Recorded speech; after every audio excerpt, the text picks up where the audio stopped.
Hello and welcome to Watkins Wise Words, a podcast that celebrates conscious, passionate, wise and happy living. Thank you for tuning in, and here is your host. So, hello and welcome. My name's Steve Nobel, and today I'm speaking with Anthony Peake on his book, Opening the Doors of Perception, The Key to Cosmic Awareness. Now, Anthony has studied sociology and history at the University of Warwick and completed a postgraduate management qualification at the LCE and political science. He's a member of the Society for Psychical Research and the Scientific and Medical Network and the International Association of Near-Death Studies.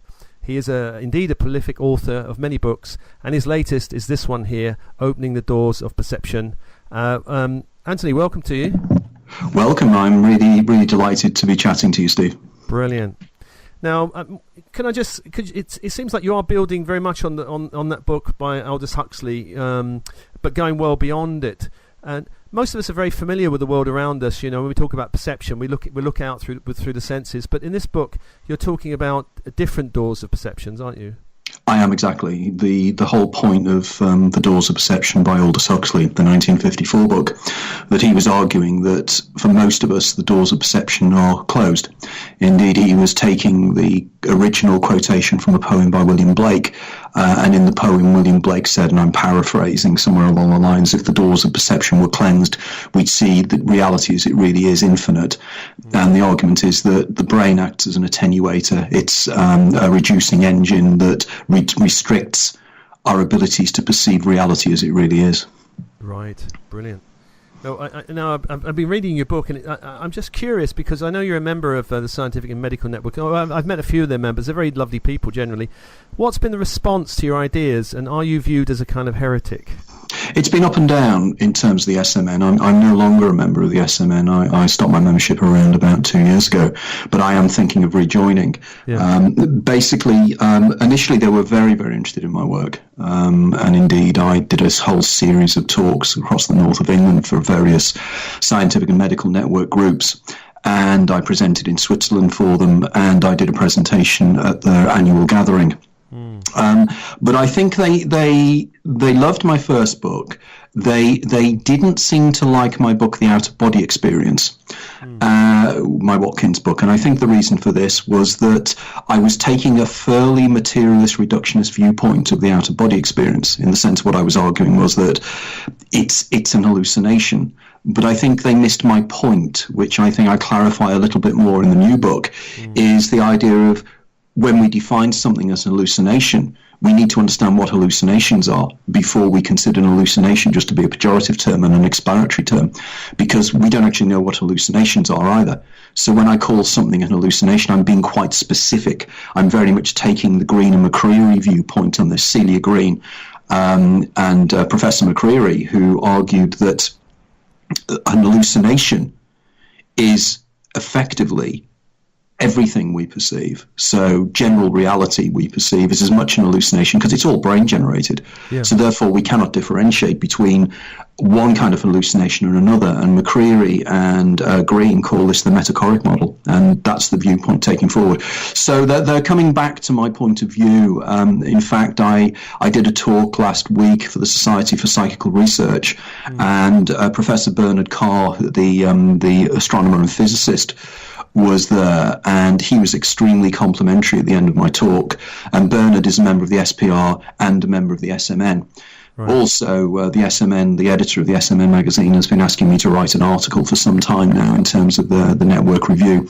So things are building up. There's a degree of rapprochement at the moment, but they did a really terrible review of my the Out-of-Body Experience book, which I think was somewhat unnecessary. Dear me. Well, I know that you debated with the editor of the Skeptic. Was that the Skeptic magazine or Society?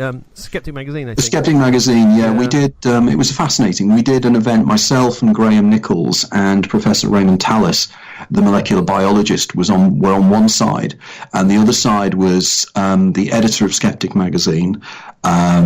a neurologist, top neurologist, and Professor Stephen Law, the philosopher, and it took place at the Swedenborg Society. We just used that as a venue. It wasn't actually under the auspices of the Swedenborgians, but we used their reception. We had around about 300 people turn up. I mean, people were locked outside. They couldn't get in because people were so keen to get involved in this. And we did the debate, and we all pressed our position. And the debate's background was, is consciousness brain generated, or is there more to it? Right. And I think the general consensus of opinion at the end of the debate was that we won it, because our approach was far more scientific, I think, than the opposition was expecting. They tend to jump to conclusions that if you're interested in these kind of subjects, that you're some kind of sky pilot. Right. And that you're going to take a worldview of, I'm channeling information from the planet Tharg, and this is what I'm going to tell you about.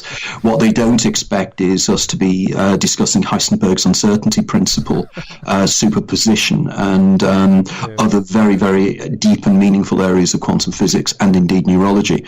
So they were rather taken aback. But to be honest, we were all very friendly afterwards, and the editor of Skeptical magazine and I met recently. We were both doing an event at the University of Reading, and we're best of friends, and I'd like to believe that I'm one of the people building bridges, and I think there are skeptics out there who need to realize that their skepticism is fine when it comes to crazy, silly beliefs, but there is an area where we cannot explain consciousness, so we need to work together on this.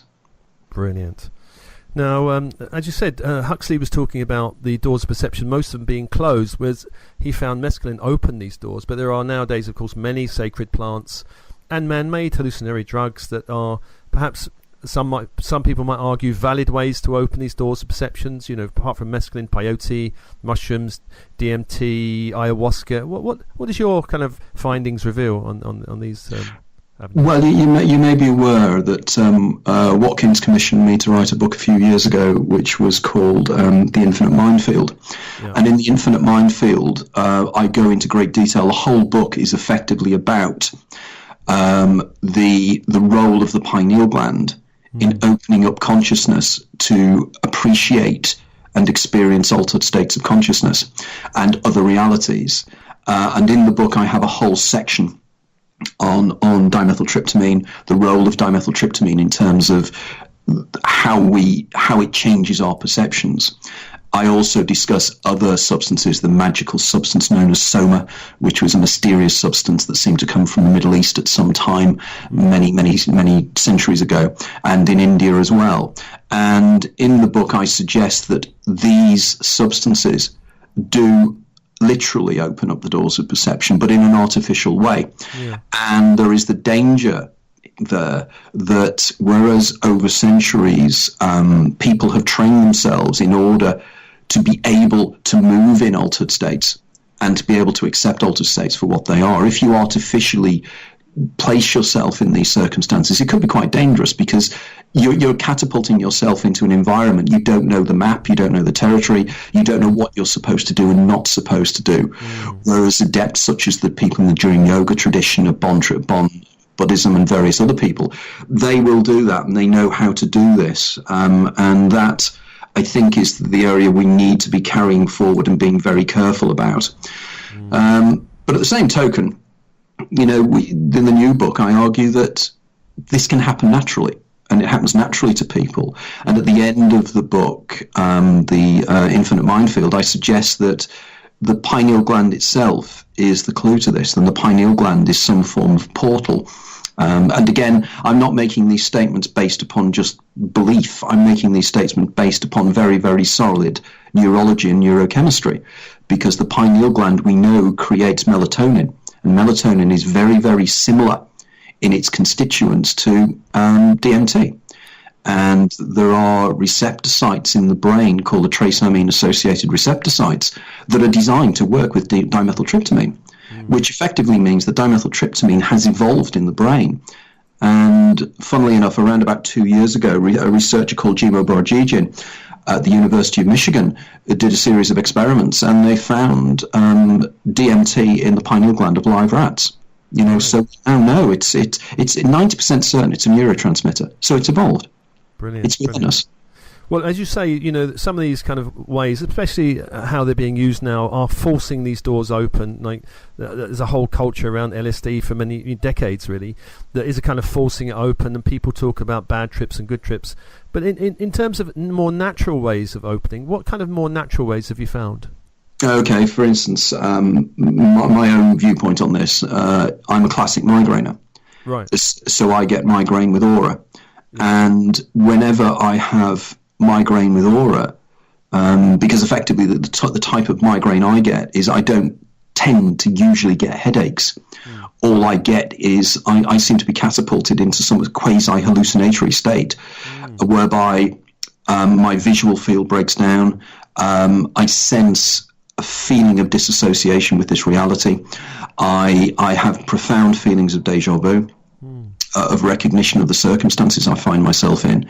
And I believe that migraine, which is phenomenally common, there's somewhere in the region of around about 12% of the population will experience migraine at some stage in their life, and I think there's a small percentage of that have classic migraine.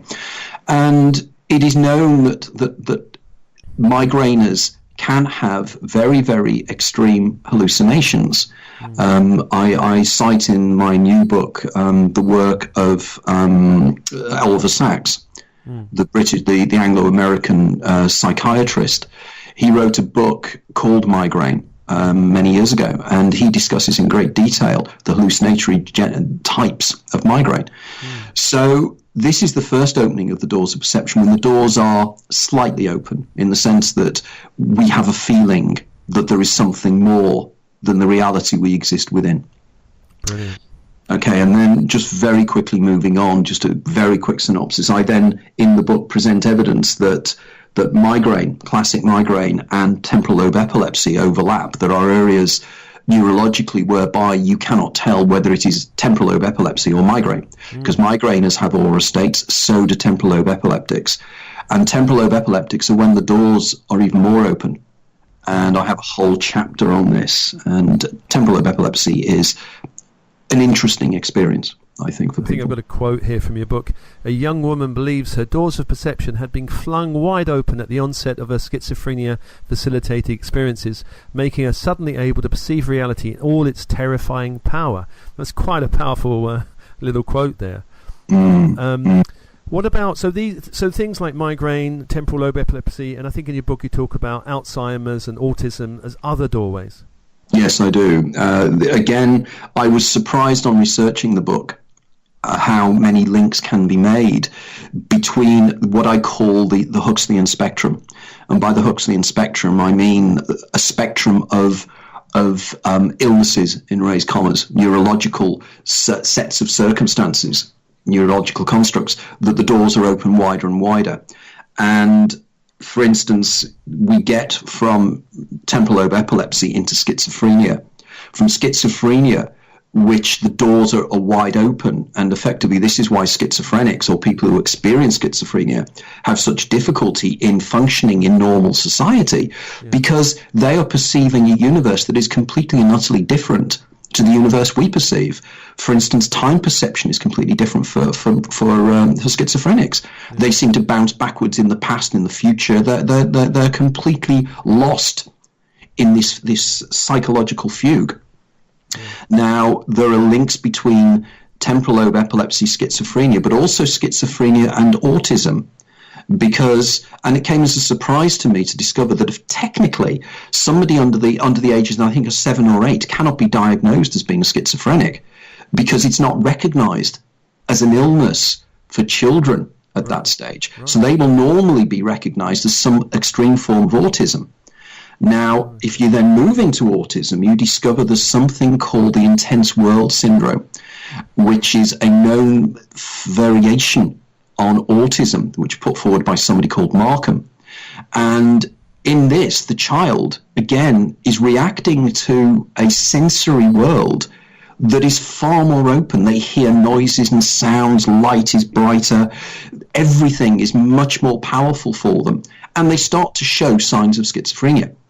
And indeed, there is a high correlation as children get older that they can possibly develop schizophrenia-like symptoms. So there is a relationship here But there is also we then have Savant Syndrome. So there are children and young adults who have autism or particular forms of autism, who then show the most amazing mathematical abilities, the most amazing psychological abilities. For instance, there is a young girl that an associate of mine is working with over in America, a lady called Barrett, and she's working with a young child who is known. This kid is precognitive. She's not precognitive. She has telepathy. She can read people's thoughts, and there's no question about this. There is strong evidence that this child can read people's thoughts. So her doors of perception are open to such an extent that her brain is attuning into a field of information that we are ordinarily denied because our brain cuts it out, if that makes sense. Yes, indeed. Well, there is a chapter in your book on genius. I think you call it the entrance, which I think is very interesting. You talk about individuals such as Vincent van Gogh, which I guess could easily fall into this, opening the doors of perception, looking at his art. What about people like Mozart? I guess he could fall into the same category, I guess. They could. I mean, Mozart, for instance, in my book, The Daemon, A Guide to Your Extraordinary Secret Self, I very much focus in on the muse, or the creative force. And indeed, I've just finished my 10th book, which is going to be a book on J.B. Priestley, the British writer and playwright. And so many writers state and musicians state that their creativity is downloaded from somewhere else. Mozart said he heard the tunes in his head. All he did was wrote them down. Right, it's as if there is certain people who can appreciate the creativity from somewhere else. Rudyard Kipling is another classic example of somebody who, in some stages, his short stories were dictated to him by an entity he called his daemon. Right. So it does seem that when the doors of perception are open and people are creative, it seems that the communication channels between what mystics would ordinarily call the higher self, which I call the daemon, the communication channels are open to such an extent that person can become phenomenally creative. And, that autism, for instance, I have a section in the book on the American super savant Kim Peake. And Kim Peake, I've spoken to one of the scientists who worked with Kim Peake, and I interviewed this guy. And this guy, in fact, was the technical advisor on the movie Rain Man. Yeah. And he said that Kim could read two books at the same time. He could mirror read. If you placed a book in front of a mirror, he could still read the book. And even if you put it upside down, he could still read it. And he remembered the location of every word. He had total photographic memory. And he had amazing mathematical skills. He used to, when he was in a hotel on tour in America and he was bored, he would get the telephone directories out and he'd add up the telephone numbers of everybody in the telephone directory. Yeah. And when they checked, he was always right. But he couldn't tie his own shoelaces. So here we have this kind of amazing alternate skills that these people have. And I think that intensely creative people, such as Vincent van Gogh, the doors of perception are open, but they are still considered to be within the neurotypical range. So therefore, they are creative, and their creativity allows them to exist within society as we deem it to be. Yeah. I mean, with these opening of the doors of perception, because what is on the other side? I mean, lots of spiritual teachers and shamanic journeys have kind of gone and explored and come back. And your book really hints very strongly about the other side. Can you just say something about what is on the other side, do you think, of these doors of perception? Or is that a vast universe, almost impossible to describe?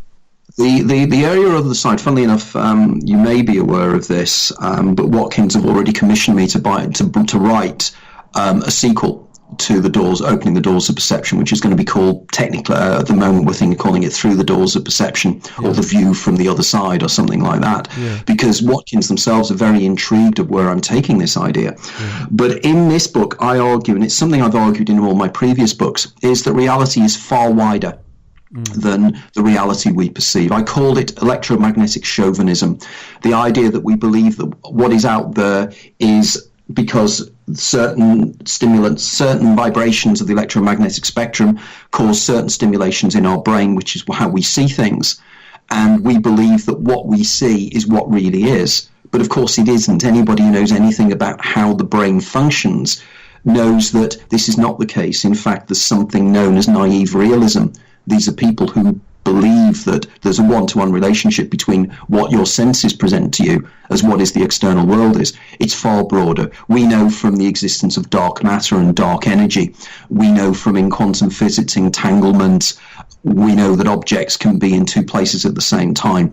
The universe is far more mysterious than we can ever imagine it being. And that universe that's hiding behind the matrix-like reality we live within is what I call the pleroma. And the pleroma is the real reality. This is the dream sequence we're within. We are in a lifelong dream. And again, I've cited in times in the past that you get people who have what's called false awakenings, where they're dreaming and they wake up. Yeah. And they then wake up again. And then they wake up again. Who's to say that the final awakening, when we wake into this consensual reality, is still part of the dream? You know, because and I think this is where we're going. This is what maybe happens to us when we die. This happens to people when they have out-of-the-body experiences. This is when people go shamanic traveling. These are all pointers to a much broader reality than the one we exist within. Fascinating, Anthony. Amazing. Now, just for my listeners, if you want to find out more about Anthony's work, go to www.anthonypeake.com, and that Peake is spelled P-E-A-K-E. That's .com. And Anthony, it's fantastic. Thank you so much for speaking with me. I know we could go on for hours. There was much more I wanted to ask you about, but I think I'm going to leave it there to intrigue our readers to buy the book, Opening the Doors of Perception. Anthony, thank you so much. Thank you very much, Steve. It's been wonderful talking to you. Like what you've heard? Be part of our community by visiting watkinspublishing.com, following us on Twitter @WatkinsWisdom, or liking us on Facebook.